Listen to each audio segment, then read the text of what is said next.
In a world with entirely too many shows about cars, this is another pointless automotive podcast. All right. Cool, man. Yeah, let's get trucking. That wasn't that good. Welcome back to another pointless automotive podcast. Chadwick and Francisco. exotique. I don't know why I went with a French accent there. It just seemed to fit. Yeah, you know what? I'm okay. I'm pretty sure. So I did the 23andMe thing once, and I'm pretty confident I'm 0% French.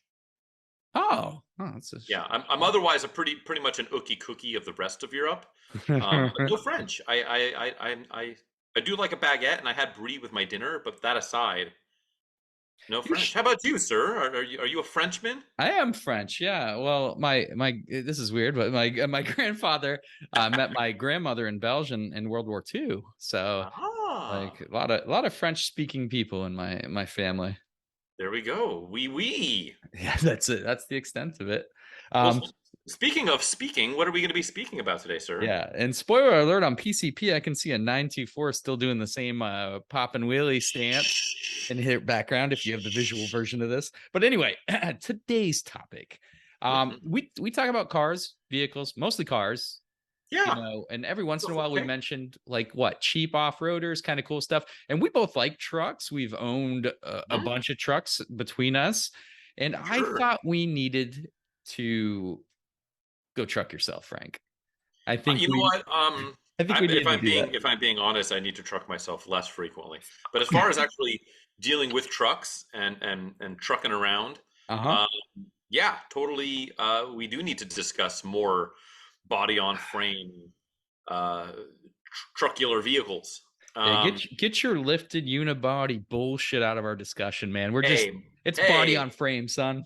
We will not talk about the Sienna today. That is fair. I think that would be a prudent thing to not discuss. The reason I want to do this is because I think that's it's kind of like an underserved. Yeah, you've got your traditional truck people, you know, but besides that, there is definitely an enthusiast faction amongst like truck owners. I think, and it's a big one. And it's just, I feel like it's underserved, and we like cool trucks. We've owned obviously some, we own some currently. So I kind of wanted to just focus on truck conversations today. Like, you know, just general discussion, and maybe going over some really cool trucks that are, you know, good deals, because trucks are fucking expensive. Like a new pickup truck is insane. I saw a TRX, which I would fucking absolutely have, money, no object. But it was like over $100K with the sticker price. And I'm just like, good Lord, that's a lot of money. I don't know if I would do the TRX thing just because it's, I don't know. It's like, it's too damn big. Like, I don't know. Like, I feel, I mean, it's cool. It shouldn't exist, but I'm happy that it does. But like, I don't know. I'm not TRX guy. Or like a Bronco Raptor. I would totally. The Raptor. I would F with a Bronco Raptor, but man, talk about not cheap again. So I kind of want to focus, like, not just like why trucks are cool, especially for us. We're not like hardcore truck guys, but you know, why they're cool to us, and like, what are some cheap options floating around for the enthusiast out there? Are there any? Oh, there's quite a few. My friend. That's the thing. Like, we don't. It's funny. Like, we don't talk about trucks all that much. Exactly. And so there's kind of like, we can take this conversation in many different directions, and we probably haven't really spent a whole lot of time talking about whatever direction we go in, right? Like, right. We can go like old classic trucks. We can go modern, brand new stuff. We can go, you know, what is a truck, right? Is a Ridgeline a truck? I don't know. Maybe. We can go SUV stuff. Like, I've got a Z71 Suburban right now. I'd like to think that's a truck. That's absolutely a truck. But I know some people are like, oh no, that's just a minivan on Bonzian levels of steroids. Like, who is that? Who is that person? Show them to me. I don't know. And then, you know, then there's the whole like mini truck thing, right? Like, ooh, yeah. Like, I was looking, I wanted an old, like a Datsun 620 bullet side or something, like get an old, like, or an early, you know, mid 80s Toyota, and just go full mini truck scene. Those Datsuns, they have like the hooks on the bed, the outside of the bed, where you can like strap down stuff. That's so Those are Yeah. so cool looking, man. And there's just, or we can talk about the death of the compact truck. Like Ugh, they don't really exist anymore. Not like they used to make them. And so yeah, there's so many sure. different directions that we can just take truck talk. Um, what do you if and to keep it, I guess, to skew cheaper, right? And not talk like Raptor TRXs of the world, because what, even like a new Tacoma, you option out like TRD Ooh. Pro is like what, mid 50s, which is like Boy, yeah, money. optioned out. Yeah, full TRD Pro, absolutely. It's Yeah. wild. It's absolutely wild for a truck. But we tend to be pretty frugal with our car Mhm. purchases. Yeah. So I think affordable is the way to go. And I'll just kick us off with one that Yeah. I personally haven't owned. And Okay. definitely consider it. I always look at them from time to time. The Mitsubishi Montero, I Yeah. think, is a damn good truck. I think, boy, the market on those has not moved the needle at all in years, No. right? They are Yeah. still like bottomed out, high mileage, not in enthusiast hands 90% of the time because they're just cheap family haulers for What the most gen? part. What gen do you like? One, two, three? It's for looks, first gen, get that two-door Sure. boxy goodness. You know The how I roll. super like hyper boxy. Sure, but I do like the power from the later V6s, and the interior's got exponentially better in quality. Yeah. Uh, so, but either way, I think you can go out and get like, a second gen, third gen Montero V6 with Hmm. decently high mileage. And they were good features. That was like one of the most expensive vehicles Mitsubishi made at the time. Yeah. There's a while there, I think it was their most expensive vehicle when the 3000 GT VR4 wasn't running. And boy, And many did of them weren't running, let's be fair. hey, I love those things, man.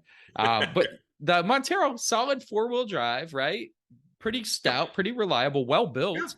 They're Interior, reliable. They're reliable. and for a Japanese car, remember like Japanese cars were always like, oh, they're so small inside, they'll never make like a competitive truck or anything. Man, the Montero's got a lot of interior room, like for its time. Yeah, and the thing is, I think I'm partial to the second gen Monteros on those. I really like the third gens. They're kind of like a dollar store, like 100 series Land Cruiser. Kinda, yeah. They're similarly proportioned. They have a similar look. They're very off-road capable. The Very. interiors aren't as nice on those third gen ones, but the second gen ones actually had pretty good build quality. The interior was pretty nice on those second gen ones. And you can get I don't remember what trim level it was. It was like the SR or the SE came with it was a trim level, and you got it was like a twin cam motor or something like that, and Right. came with more power, and they're just, I don't know, and they don't really exist anymore. They got a ton of miles put on them, but Yep. I would really like one of those. I think, compared to, the Forerunners and the Land Cruisers and the LX Yeah, trucks of the world, just the bang for your buck you get out of one of those, and you get to be a little different in the process. that's true. Yeah, we Um, like Mitsubishis from that period, and yeah, you can't go wrong with anything from Japan during that period. I mean, during that bubble period, everything was way overbuilt, way more money going into them than yeah, current offerings. But yeah, I just wanted to bring that one. I think a Montero in today's market is an insanely good deal, right? Like you get a yeah, lot of truck for like yeah. 3 to 5 grand. You know You what go out there. I'm blown away is like that same price point and sort of a similar vehicle, but it doesn't get its just desserts. Is that first Gen X Terra, and I I feel love like we those talked things. about it on, like, when we were talking bargain off roader stuff at many episodes ago. Um, That's a good one, man. but those are good trucks, and like, are the interiors kind of like made out of garbage? Yeah, the interiors kind of suck on them. Yeah, But if you look around, like, it's not like a Forerunner is that much nicer on an interior. It's not not like really. anything domestic is any Oof. is a whole lot nicer.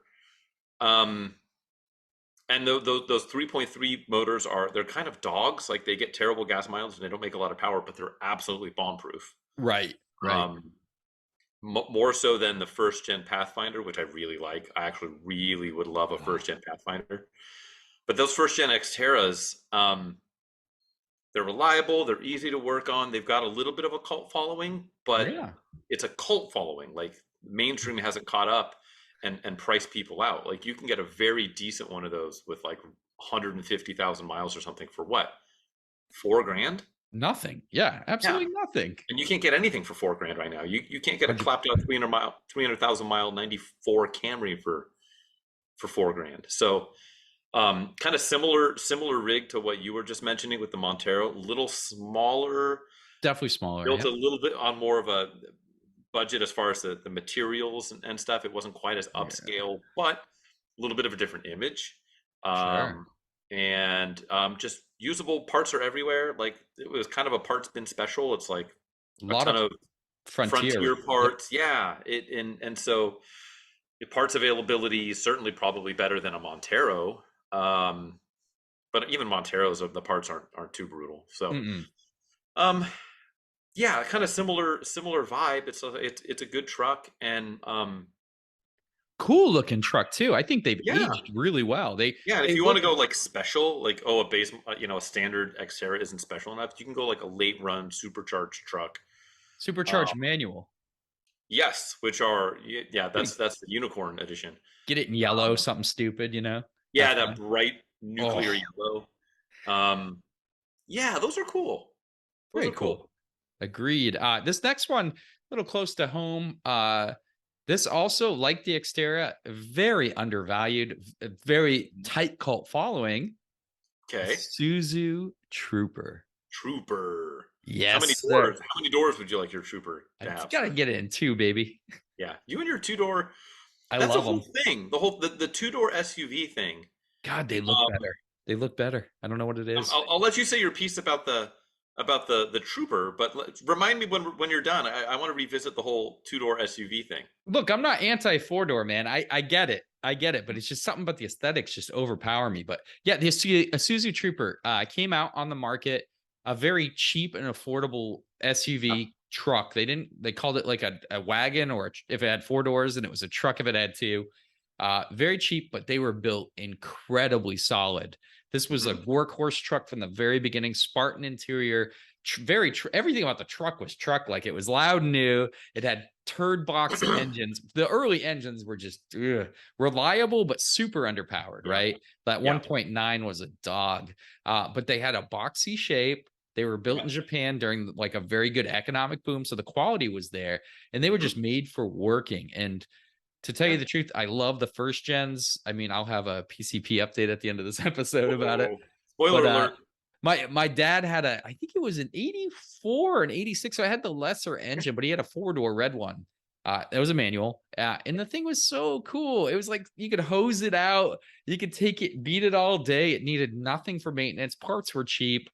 And this truck, like, man, what a cool truck. And they look cool, but you do not see them. When's the last time you saw No. it like in a Suzu Trooper, especially first gen, like rolling around? First off, you had me at beat it all day. Secondly, was it just the later gens, or was it also the first gen where you had like the split rear ambulance door where like it was like a 2/3 width on the left side, and then you had the little 1/3 width on the right side in the back hatch. They kept that for all of them because it became a trademark of the Trooper. So they all Got it. had that. Yeah, So the it's first real. gens also had that too. Absolutely. Okay, I know the And second gen ones and later ones had it, but I they wasn't did sure. they did some great things with the windows of the first gen. So mine is a spoiler again. The two-door version, here's an argument. The two-door version doesn't have four doors, right?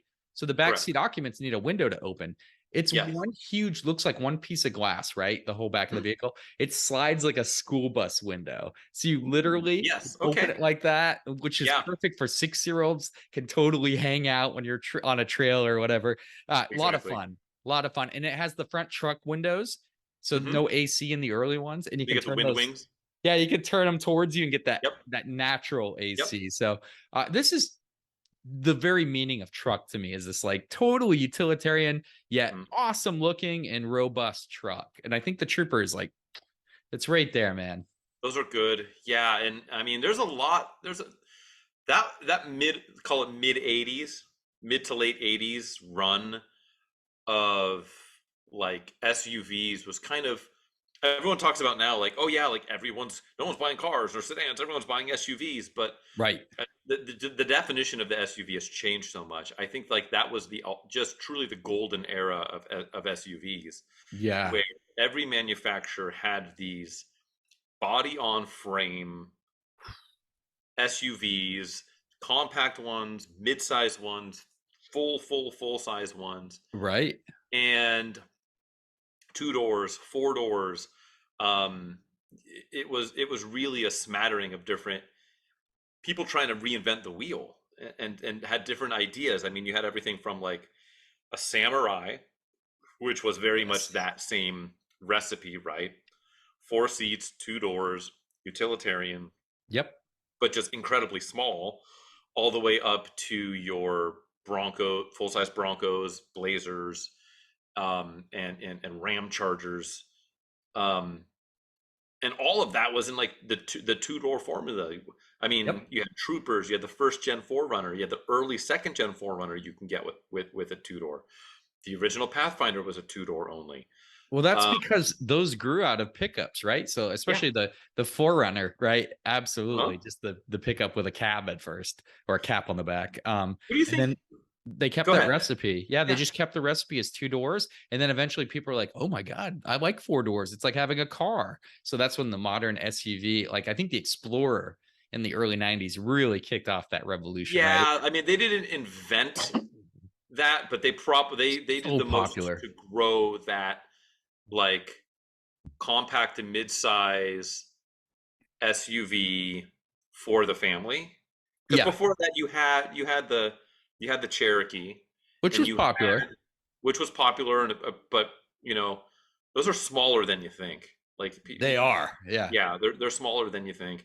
The Explorer, and it was on. You can say yeah, maybe that first gen or that second gen Forerunner was at market really at the same time, or Mhm. maybe barely beat to market, but it was much more upscale, and it didn't sell in the numbers that Explorer did. But Yeah.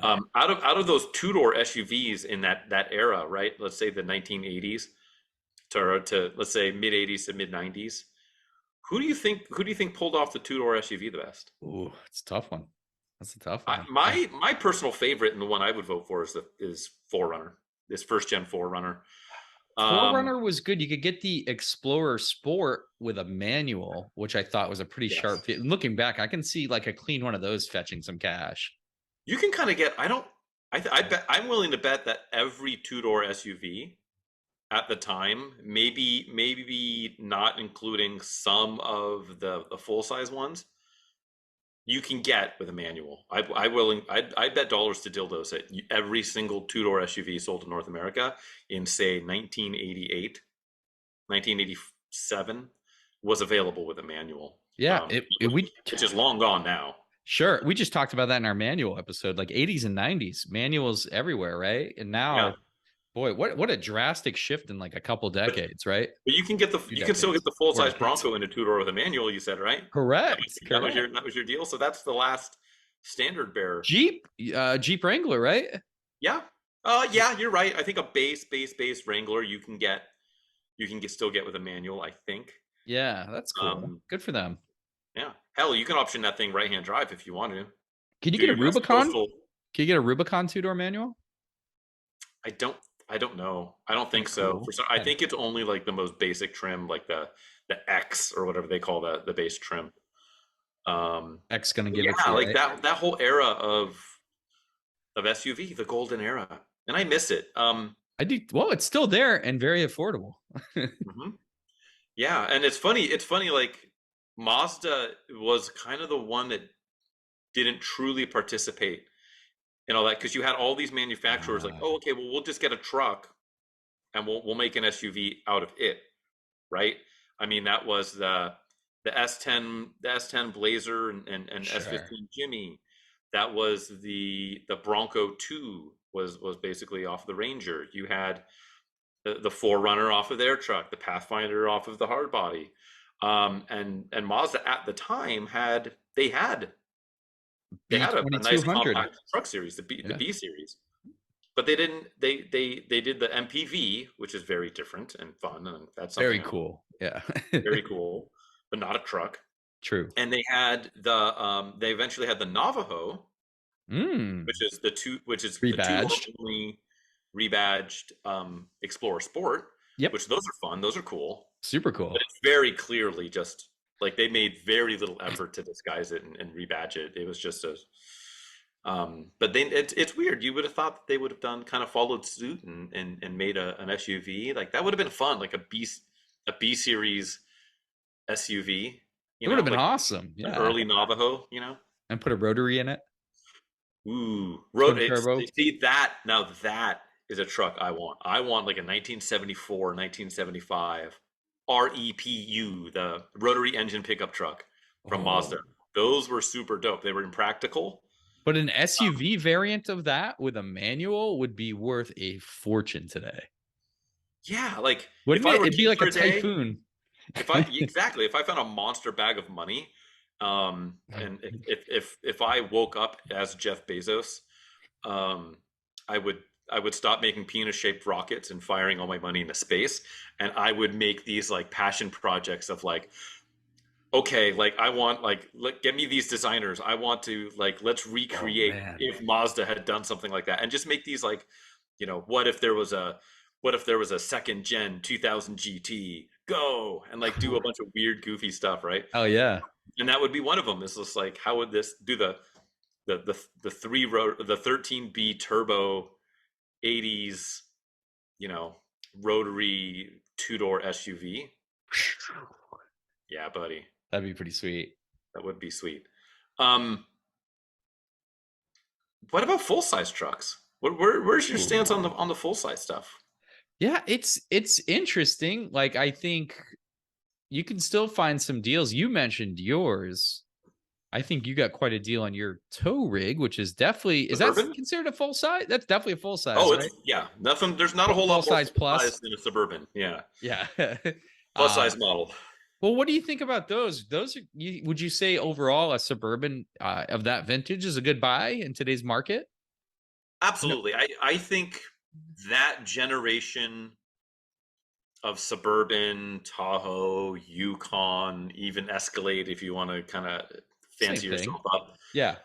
Silverado. The GMT 800 series is, I think, the best all-around product from with regards to like full-size truck and SUV. The interiors are pretty good.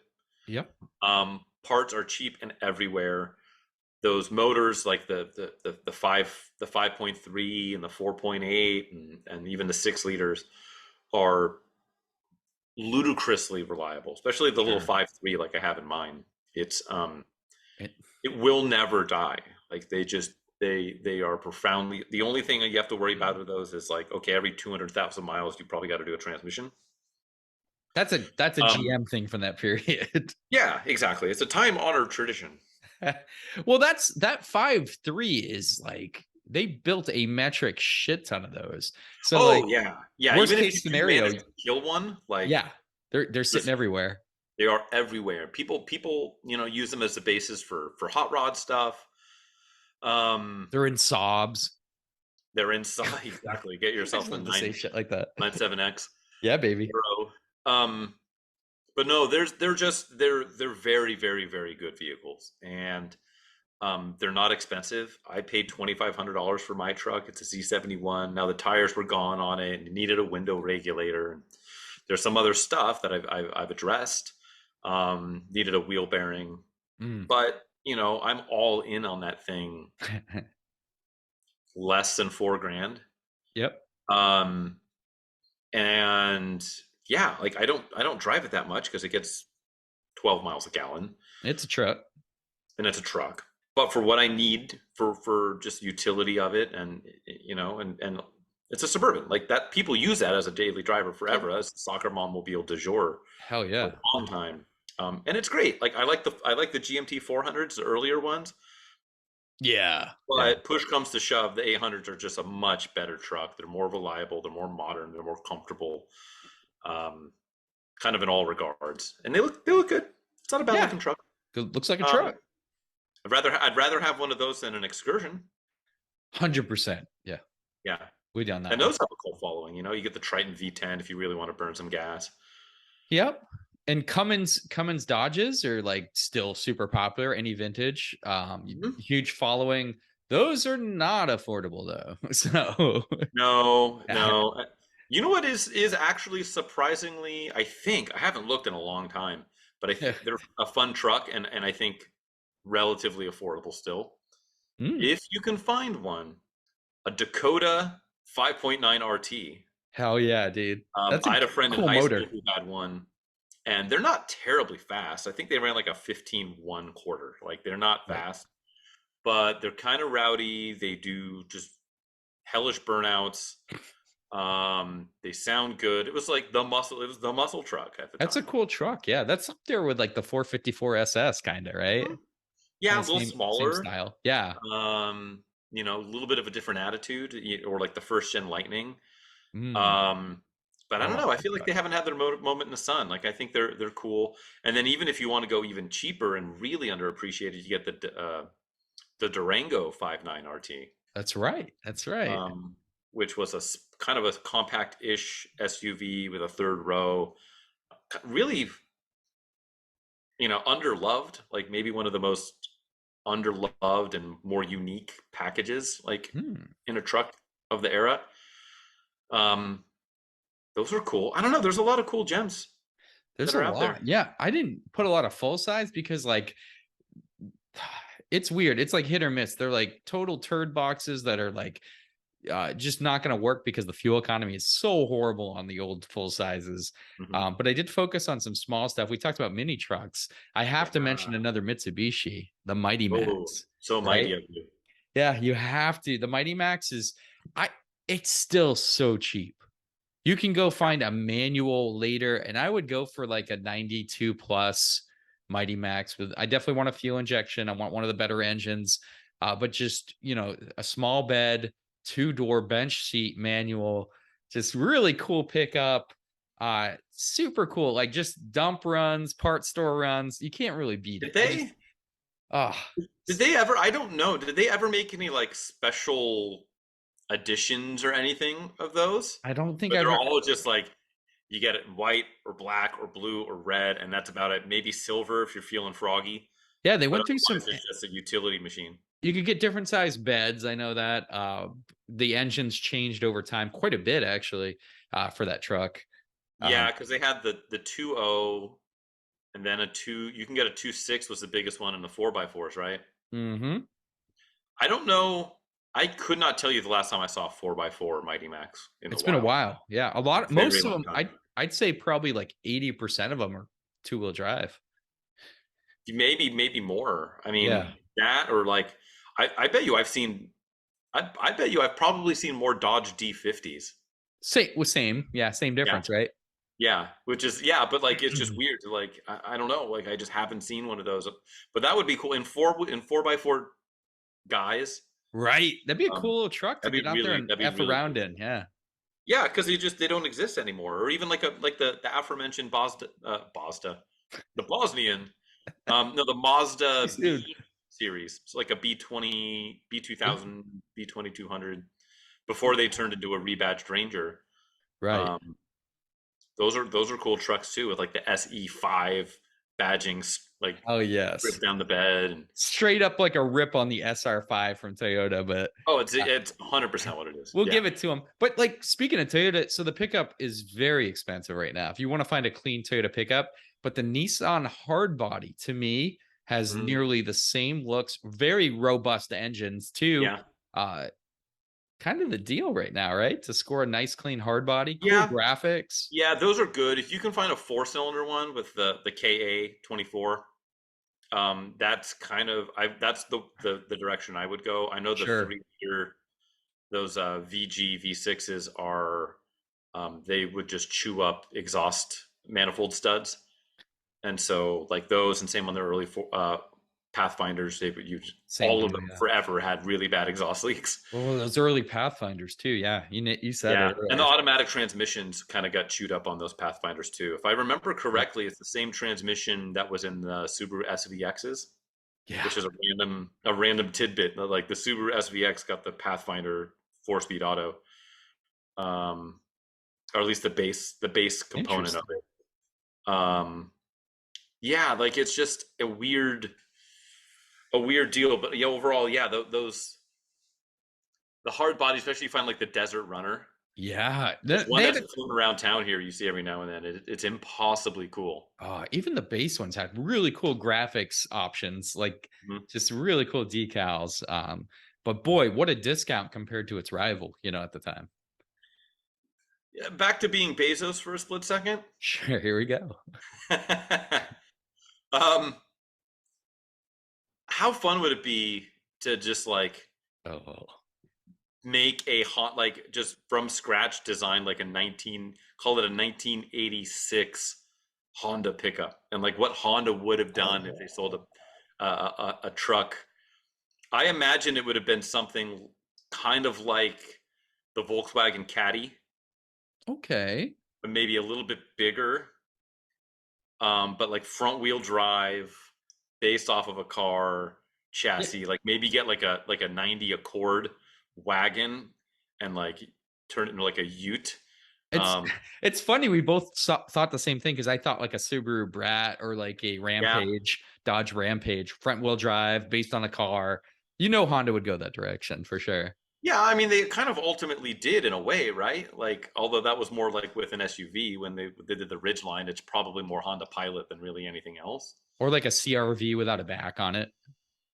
Yeah, like a hyper compact. How cool would that be? I think I think they might have done something in the JDM market, something like that, where it was like I don't know if it was like a straight up Honda City, but something, yeah, like a Honda Civic or like the Civic wagon, but just like with like a 3-foot bed, like a K car pickup truck. That'd be dope as hell. Yeah, yeah. dude. Well, I mean that's the Honda Acti. The Honda True. Acti over there, that's exactly what it is. It's a K truck. That's what I miss. You know what I miss? An actual compact truck on the market. There's not, everything's big now, right? Yeah, because like what's the absolute, I mean, you have the Maverick, which is the like Santa Fe, which is basically what used to be an F-150 size, right? Yeah, like those are Utes basically. Those are like the smallest is what, maybe the Ranger, which is just like a rebadged like Mexican South American market car truck. We're going real truck. We can't count like the Santa Cruz and stuff, which are kind of like hybrids of truck and car. Yeah, you've probably got the Ranger, and the Tacomas are so damn big now. Tacomas are huge. Yeah, dude, this is a tough one. Does Chevy still make the Colorado? They don't make that anymore, do they? They do, yeah. They just kind of not as small as it used to be. No, but it's Tacoma. It's a Tacoma competitor. Yep. I want Toyota to bring the Hilux back, and even just create a new truck called the Hilux and have it be the size of, say, a 96 Tacoma. Yeah. That's what I want. There's still a need for that, right? Like, and make it more fuel economy minded, right? Mm-hmm. And that would be a good enough reason for people to jump back to a smaller bed, smaller interior. I mean, we don't need like quad cab pluses where you can have the back seat recline with a 3-foot bed. We want, a 6-foot bed, decent sized interior, but like fuel economy, maybe. That's what brings people back to mini trucks. Yeah, like I think it'd be like, I just imagine, what if they had a standard cab or even just like an extended cab version of the Maverick, where instead of getting the second, like true second row and then only having like a 4.5-foot bed, you had a 6-foot bed and maybe just like jump seats in the back. Or I mean, I just imagine for courier use and fleet use and municipalities, like they would sell 100,000 of those in a year just for municipality and utilitarian uses, with a hybrid. Shit, yeah. Throw a bench seat in there, manual transmission, 6-foot bed, sell it. That's it. Yeah. Bring it back. So I know we mentioned Jeeps, and Jeeps are not cheap for the most part. Like new Jeeps No, are especially outrageous. ownership and maintenance and repairs. You know what's still cheap? And I'm going to make it a cool point here, is the old YJ Wranglers. The old Yes, square the yuppie Jeep. headlights. What's that? Yuppie Jeep is what Yes. YJ. So here's the deal. It's like the 996 of Jeeps, right? Like the 996 Porsche 911 has scrambled egg headlights or fried egg headlights, which like ostracized it from. It's coming back now. We get it. But like for the longest time, it was wild how low that car kept just because of its aesthetics. I mean, yes, it was first like liquid cooled 911, all that fun stuff, but it's the same deal with square headlights, man. The Jeep symbol was the round headlights on the grill, and this model didn't have that. So no, and it's look them up, dude. They're like $5,000 for a 4x4 YJ Wrangler. Yeah, they are. And what you get a 4-liter? You can get the 4-liter AMC. 4 liters a good motor. What year did they finally fuel inject? Was it 90, 91 where they finally went fuel injected? I believe it was 91, and then you could get the 4-liter. Pretty much, yeah. Yeah. Yeah, or the AMC and then Chrysler 2.5 4 bangers. Yeah, I get the 4-liter on that one. Yeah, I mean the 4-liter is definitely the better motor. I had multiple friends in high school who had YJs, 4-cylinder YJs. And it was, I mean, at the time the TJ was like the hot new hot new rig on campus, and those were like, oh my god, they've got coil spring suspension. It was just like whoa.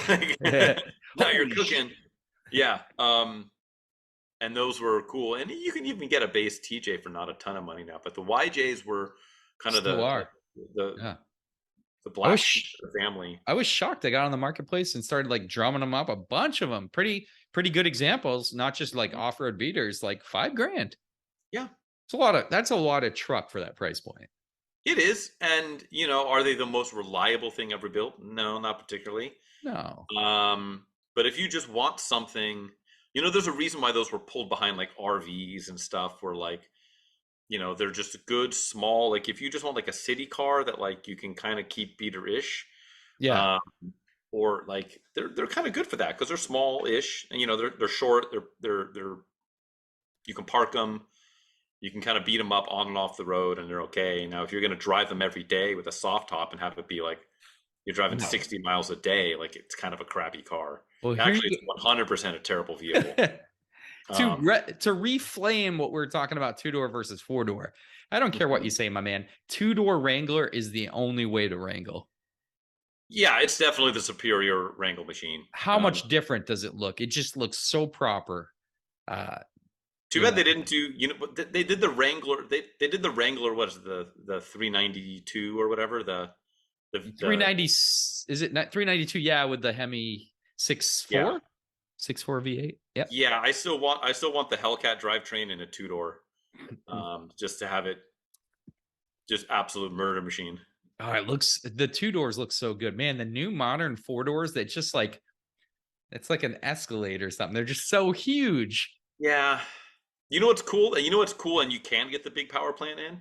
Ooh. Is they have that like 500 horsepower, the V8 Defender, which you can get in the 2-door. Oh, very cool. Which is kind of bonkers. Like I don't have the coin. It's not going where it's not in the market that you and I shop in. Not on my list. But they actually did it. They're like, yeah, we'll put the big motor in the small 2-door truck, and we'll sell like 18 of them globally. Hell yeah. And so that's cool. And so, hat tip to the JLR folks for doing that. You've got a compact SUV. Yeah, I got a couple, I think. Well, no, I guess. But I mean a 4-door one. Yeah. Well, 2-door. Blazer. Right? The 2-door, yeah. Oh, 2-door, yes. Yeah, the S10 Blazer, pretty cool. Blazer. And that was like a popular thing too. Like its competitor was obviously the Bronco 2, which is a smaller sized Bronco, who was the competitor to the regular Blazer. Super cool truck. Again, 2 doors, manual transmission, never a bad time. How are we looking on time, my man? I haven't been keeping track at all. I think we're motoring. I think we're doing good. I think it's probably about time for I don't know, probably somebody to quiz all over my neck and chest and face. Oh my God. Is it time for our automotive print ad quiz game? I think that's what I'm alluding to. Ah, good. Yes. So I will let you. Either way, we win based on what you were alluding to. This is true. Yeah, exactly. And then until I have to I don't know, tell people to get tested. The the real test is going to be the quiz that you're about to lay down upon me. Yes. What's going to happen is that you, Sir Chadwick, are Hey. going to pull up an automotive advertisement in print form from the 80s, 90s to the mid-ish 2000s.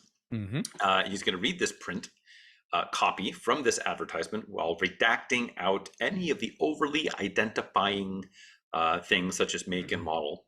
And it will then be upon me to try and guess and figure out what kind of vehicle are we talking about. I get 3 guesses to get that make and model. And then in between those guesses, should I manage to somehow guess incorrectly, I can ask for a hint or 2.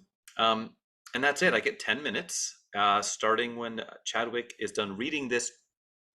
Are you ready to read me this print ad, sir? I am ready. And, I gave you a little bit of softball last time to help you recover. This one was good. Yeah.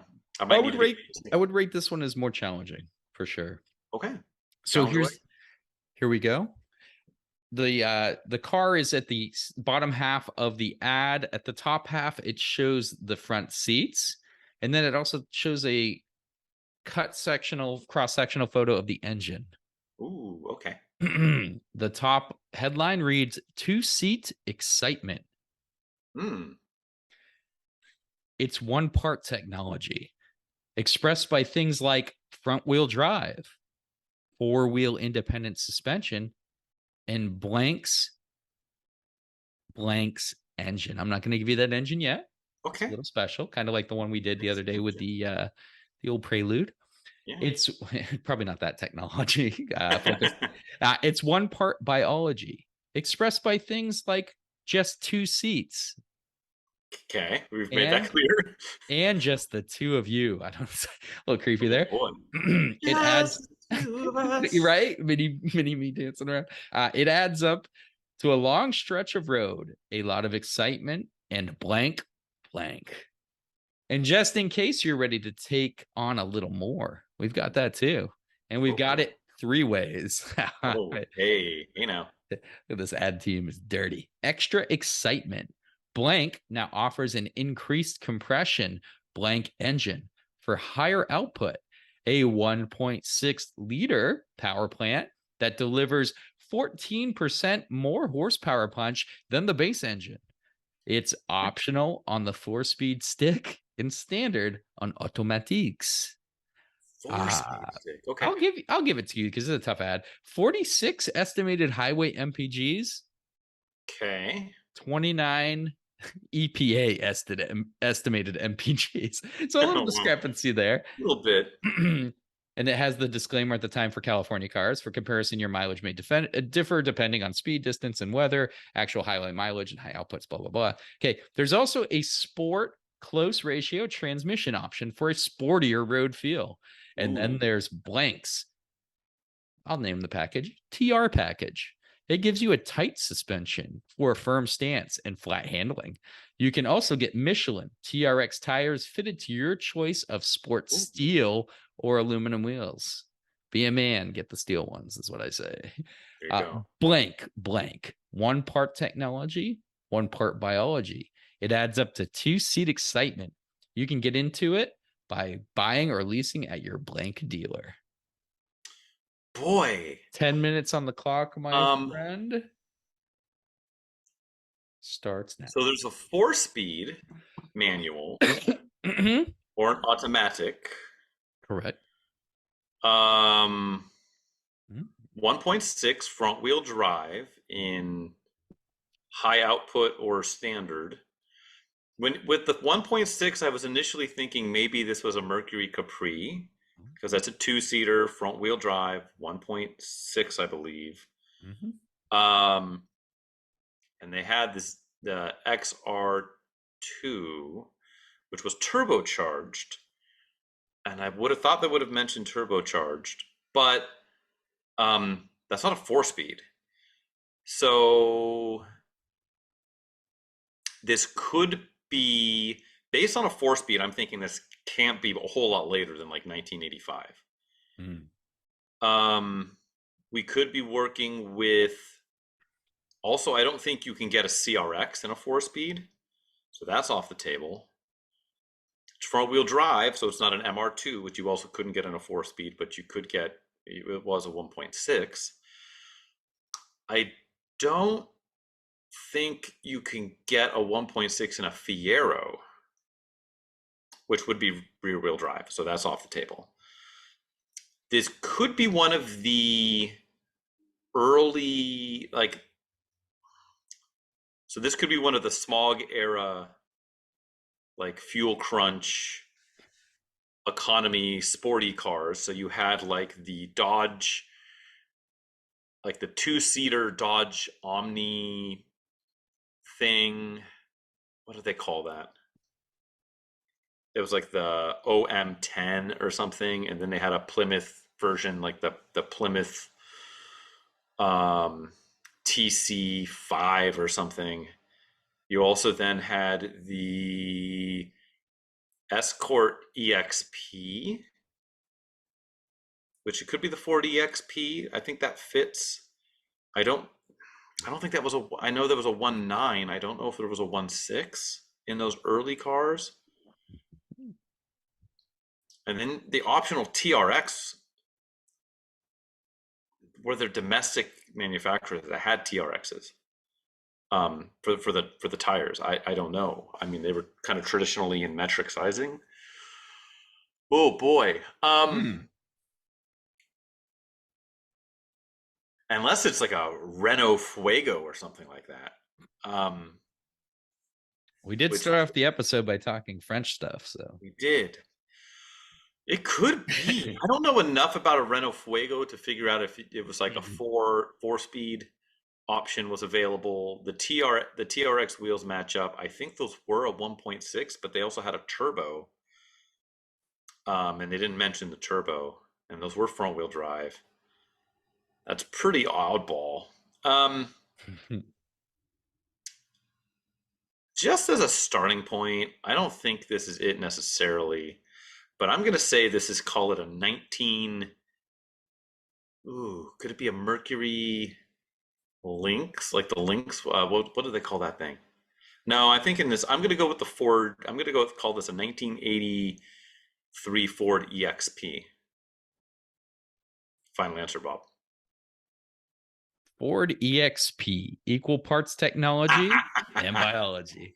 Oh man, okay. Good job, man. Oh, it is a 1.6 because it's not a the very early ones. This is like the early. That's what I thought. It was like maybe the early ones were the. I want to say 82 or 83 was this ad. Yeah. It doesn't have a date on it. And then yes, you're right. The engine displacement went up quite a bit. They went to a 5-speed eventually. Yep. But this was definitely the EXP, purely a 2-seater is a big giveaway for this car, right? Yeah. Because even what did you mention? What was the last one you said? The Mercury Lynx. That was an Escort effectively, or a 323. Was it a 323? It was an Escort. Yeah, they had the Mercury Lynx Escort, but they had it. They had a Mercury version of it, and not the Lynx. But they had a Mercury version of the EXP for like 3 years. Right. Yeah. But the Lynx and Escort always had back seats. It was like the LN7, the Mercury LN7 is what I was thinking. That's it. Because those cars had back seats, and this is purely a 2-seater in the EXP. I think the LN7 was the LN7 was a 2-seater. Right. I'm saying the Lynx and Escort. Like 3 years, and then they killed it because they couldn't sell them. Yeah, this thing was pretty cool. Really cool looking car for its time. And it soldiered on for a little while.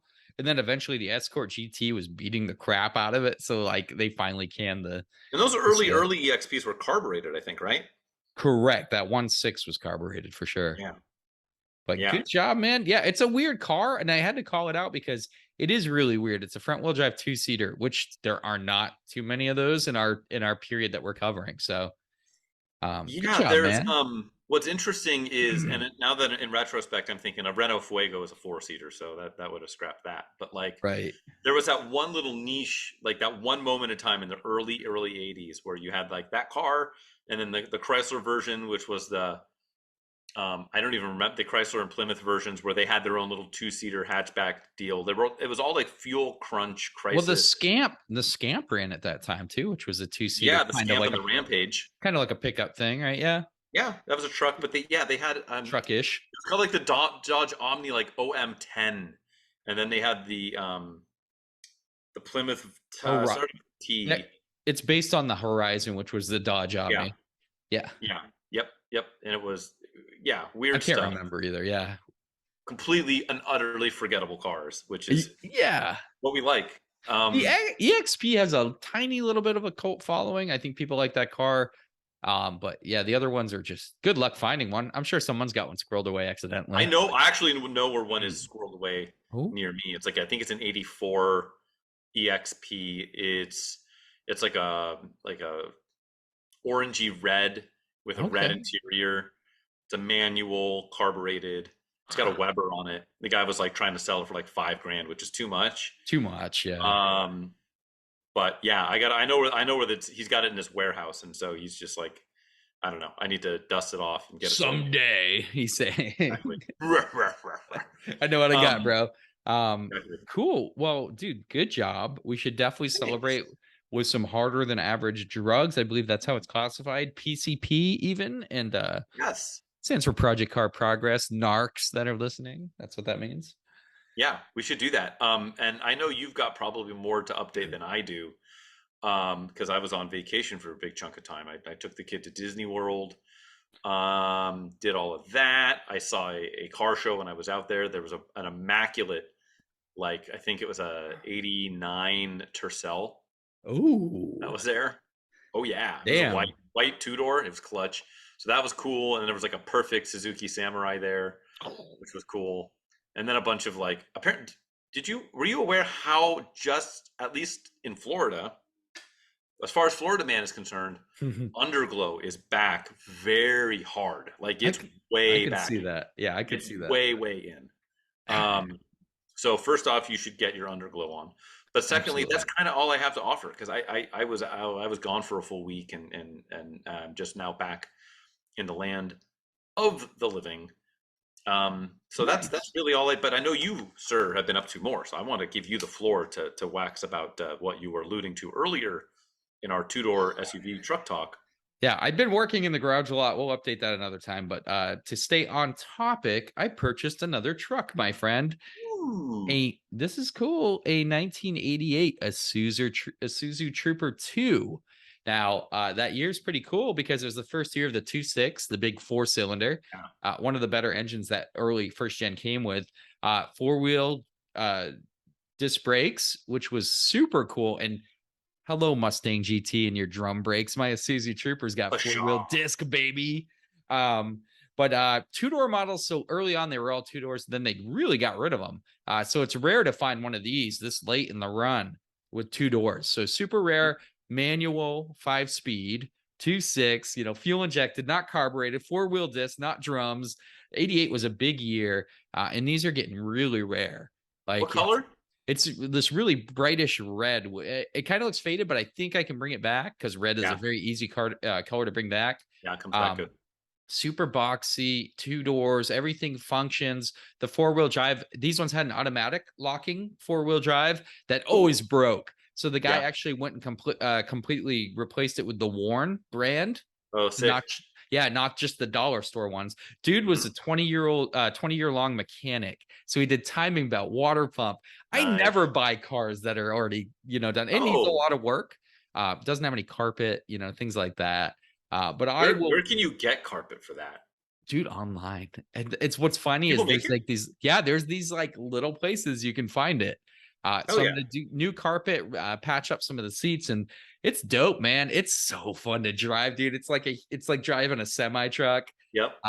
Outward visibility, we always talk about this, is probably 80s and 90s is a big deal. You could see everything on a greenhouse. This truck is insane, dude. You can see everything, but awesome truck. I plan just to fix it up, use it for like family adventures and stuff. The little dude already loves it, and it's a blast. It's a really good special car to drive around. So bitchin'.